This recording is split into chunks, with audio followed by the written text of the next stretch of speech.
नमस्कार, स्वागत है आप सभी का सी न्यूज भारत में और मैं हूं आपके साथ ज्योति श्रीवास्तव। वक्त हो चुका है न्यूज बुलेटिन का, जिसमें बात होगी आगर मालवा की, जहां झुग्गी झोपड़ी क्षेत्रों व चिन्हित हॉटस्पॉट पर चलाया गया नशे से दूरी है जरूरी जागरूकता कार्यक्रम। साथ ही बात होगी बरेली की, जहां पर्यावरण, वन एवं जलवायु परिवर्तन संवर्धन परिषद बरेली कार्यकारिणी का गठन हुआ। ऐसी तमाम खबरों पर विस्तार से होगी चर्चा। पुलिस मुख्यालय भोपाल द्वारा निर्देशित नशे से दूरी है जरूरी अभियान जिले में पुलिस अधीक्षक आगर मालवा विनोद कुमार सिंह के निर्देशन में प्रभावी रूप से संचालित किया जा रहा है। आगर मालवा में 18 जुलाई को नशे से दूरी है जरूरी जन जागरूकता अभियान के अंतर्गत नगर की झुग्गी झोपड़ियों और चिन्हित स्थलों पर विशेष जागरूकता कार्यक्रम आयोजित किए गए। इन कार्यक्रमों का उद्देश्य समाज के उन वर्गों तक पहुंचना था जो नशे के प्रभाव से सर्वाधिक प्रभावित हैं। इस प्रयास में सामाजिक न्याय विभाग के सहयोग से नशा छोड़ने के इच्छुक व्यक्तियों को परामर्श व चिकित्सीय सहायता उपलब्ध करवाने की दिशा में सार्थक पहल की गई है। इसी क्रम में थाना कोतवाली क्षेत्र के वार्ड क्रमांक 5 मुल्तानी मस्जिद के पास विशेष जन जागरूकता कार्यक्रम का आयोजन किया गया। इस कार्यक्रम में अतिरिक्त पुलिस अधीक्षक रविंद्र कुमार बोयर द्वारा नागरिकों को संबोधित करते हुए कहा गया कि नशे के खिलाफ केवल कानूनी कार्यवाही पर्याप्त नहीं है, इसके लिए परिवार, समाज और पुलिस तीनों की साझा जिम्मेदारी जरूरी है। हमें नशे को अपराध नहीं बल्कि सामाजिक बीमारी मानते हुए इसके विचार की दिशा में आगे बढ़ना होगा। आगर मालवा से सी न्यूज संवाददाता अर्श अहमद कुरैशी की रिपोर्ट। बरेली में आज नवनियुक्त चेयरमैन पर्यावरण, वन एवं जलवायु परिवर्तन संवर्धन परिषद बरेली की पहुंची डॉक्टर साधना मिश्रा पदभार ग्रहण करने के बाद प्रेस वार्ता के दौरान बताया कि अब बरेली को एक बड़ी सौगात मिलने जा रही है। पर्यावरण, वन एवं जलवायु परिवर्तन संवर्धन परिषद बरेली की कार्यकारिणी का गठन हो गया है और अब बरेली में रहकर अपने शहर की सभी समस्याओं को सुना जाएगा और उनका निराकरण किया जाएगा। तो लेकर क्या कुछ कहना चाहेंगे आप? मैं यही कहूँगी कि एक पेड़ माँ के नाम। और सबसे पहले तो आप लोगों का, सबका, पत्रकार बंधुओं का धन्यवाद देती हूँ कि हार्दिक अभिनंदन भी करती हूँ कि आप लोगों ने इतना मुझे समय दिया और जानने की कोशिश भी की है। और पता तो सभी को है कि एक पेड़ माँ के नाम हमारे परम आदरणीय मोदी जी जो प्रधानमंत्री जी हैं, मैं उनको आभार व्यक्त करती हूँ उनका कि उन्होंने इतनी अच्छी थीम को लेकर चले एक पेड़ माँ के नाम। और ये एक इसके लिए इन्होंने एक परिषद बना दी कि हमारी पर्यावरण, वन एवं जलवायु परिवर्तन संवर्धन परिषद, उन्होंने इसका गठन किया, भारत की है जो।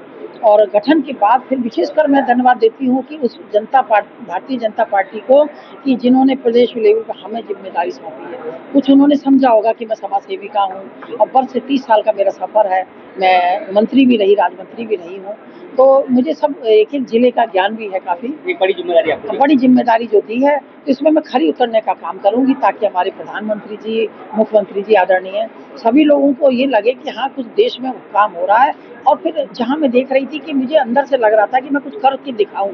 आमतौर पर मैंने देखा गया कि अब जो पेड़ को हम लोग प्रेशर कर रहे हैं, काफी सरकार काफी कुछ पहल करती है, लेकिन वो अभी तक केवल कुछ समय चल जाता है, उसके बाद पेड़ों का ही पता नहीं होता है। यही तो, तभी तो जिम्मेदारी दी है हम लोगों का। जब हमारे इतने वॉलंटियर तैयार होंगे, अधिकारी सब हैं, वन विभाग भी है, सारे स्रोतों का सब लोग देख रहे हैं, पर हमारा जो वॉलंटियर होंगे, हमारी पूरी टीम, जब हमारे उत्तर प्रदेश के अंदर हजारों लाखों में वॉलंटियर होंगे तो उनको जिम्मेदारी यही दी जाएगी। और हर बच्चा कहेगा मेरा आज जन्मदिन है, मैं पेड़ लगाऊंगा। तो जब ये सोच होगी और स्कूलों में चैप्टर पढ़ाया जाएगा, शिक्षा में भी ये चीजें आनी चाहिए कि हर पेड़ की रक्षा करेगा। ये कैसे पहल होगी कि कहाँ का पेड़ सुरक्षित है? हम जब पहल टीम बनेगी, अब शुरू हुआ है, अब ऑफिस बनेगा, जिले कहाँ यूपी का ऑफिस हमारा, इसका नया ऑफिस परिषद, अब जिले पूरा यूपी का ऑफिस बनेगा, विभाग बनाए जाएंगे, उसमें लोगों को तैयार। रोड के किनारे में रातों रात पेड़ काट के, यही तो सब देखना है कि वो पेड़ क्यों काट रहे हैं। भाई हमारी, जहाँ हमारी जैसे माँ एक जन्म देती है, हमारी रक्षा करती है, ऑक्सीजन, और यही पेड़ हमारे ऑक्सीजन दे रहे हैं, तो हम उसी से तो चल रहे हैं। जहाँ आज हमारा वातावरण खराब हो रहा है, पर्यावरण खराब हो रहा है, तो यही तो हम लोगों को देखना है। तो ये भी हम देखें, हमें शिकायत, हम आप जैसे लोग हमें बताते जाएंगे, हम लोग इस चीज का सुधार करते जाएंगे। हमें क्या संदेश है? हमारा संदेश यही है कि बस जो एक पेड़ माँ के नाम, इस थीम को हमें आगे बढ़ाना है और हमें सबका संदेश यही देना है कि हर व्यक्ति अपने जन्मदिन पे एक पेड़ जरूर लगाए जो हमारी मोदी जी के हाथों को मजबूत करे और योगी जी के हाथों को मजबूत करे। यही मैं कहना आपका अपने धरातल पर और भी पदाधिकारी और सब बनेगा, सारे पदाधिकारी बनेंगे जैसे बनते हैं। हमारे वाइस चेयरमैन में डायरेक्टर भी होंगे, पूरा ऑफिस होंगे, सारे हर जिले में ऑफिस होंगे। बरेली से सी न्यूज़ संवाददाता मुकेश सिंह की रिपोर्ट। भरतपुर में किसानों की आमदनी बढ़ाने के उद्देश्य से पोस्ट हार्वेस्ट मैनेजमेंट पर आज अहम बैठक आयोजित हुई। अतिरिक्त जिला कलेक्टर प्रशासन घनश्याम शर्मा की अध्यक्षता में हुई इस बैठक में किसानों, उद्यमियों, एफपीओ सदस्यों व विभिन्न विभागों के अधिकारियों ने भाग लिया। बैठक में फलों व सब्जियों की प्रोसेसिंग, कोल्ड स्टोरेज और समन्वित पैक हाउस निर्माण को लेकर विस्तृत चर्चा हुई। उपनिदेशक उद्यान जनक राज मीना ने योजनाओं में मिलने वाले अनुदान और उनके विभिन्न घटकों की जानकारी दी। बोलो सर। पूरे राजस्थान, पूरे भारत के अंदर ये माननीय प्रधानमंत्री मोदी जी ने माँ के नाम एक पेड़ और पूरे राजस्थान के अंदर जो वृक्षारोपण का जो अभियान चल रहा है, इस वन पेड़ लगाने से प्रदूषण भी खत्म होता है, बरसात भी अच्छी आती है। पहले हमारे पूर्वी राजस्थान में ज़्यादा बरसात हुआ करती थी, आज उल्टा हो गया। पश्चिमी राजस्थान में ज़्यादा बरसातें हो रही हैं क्योंकि वहाँ पेड़ ज़्यादा आए। हमारे यहाँ राजस्थान में, पूर्वी राजस्थान के अंदर पेड़ों की कमी है, तो इसलिए बरसात यहाँ पूर्वी राजस्थान में कम होती है। तो मैं पूरे भरतपुर ज़िले के लोगों से ये कहूँगा, हमारे भारतीय जनता पार्टी के कार्यकर्ता सभी हर घर में एक व्यक्ति एक पेड़ लगाए, जो जिस तरीके से जीवन भी स्वच्छ रहे और स्वास्थ्य भी रहे और पेड़ों से बरसात भी आए, ये मेरा सबसे निवेदन है। भरतपुर से सी न्यूज़ संवाददाता देवेंद्र सिंह सोलंकी की रिपोर्ट। तहसील किशनी के शमशेरगंज क्षेत्र के गांव रमपुरा में दबंगई और विभागीय मिलीभगत का गंभीर मामला सामने आया है। गांव निवासी मुनेश पुत्र स्वर्गीय श्री कृष्ण की आबादी के पास स्थित भूमि पर उनके भाई मकान बनाना चाहते थे, लेकिन गांव के ही राधेश्याम पुत्र ललित प्रसाद व अनुपम पुत्र राधेश्याम ने रात के अंधेरे में खेत के बीचों बीच 11,000 वोल्ट की खुली विद्युत लाइन जबरन खींच दी। जब पीड़ित ने विरोध किया तो दबंगों ने गाली गलौज कर मारपीट की धमकी दी और आम के हरे पेड़ों की टहनियां तक काट दी। इसके बाद प्रार्थी ने एसडीएम और एसडीओ से लिखित शिकायत की, लेकिन शिकायत के बावजूद विद्युत विभाग के जेई ने दबंगों से सांठगांठ कर अवैध लाइन चालू करवा दी। पीड़ित का कहना है कि ये जमीन बहुत ही छोटी है और आबादी क्षेत्र के बिल्कुल पास है, जहां बिजली लाइन डालना नियमों के खिलाफ है।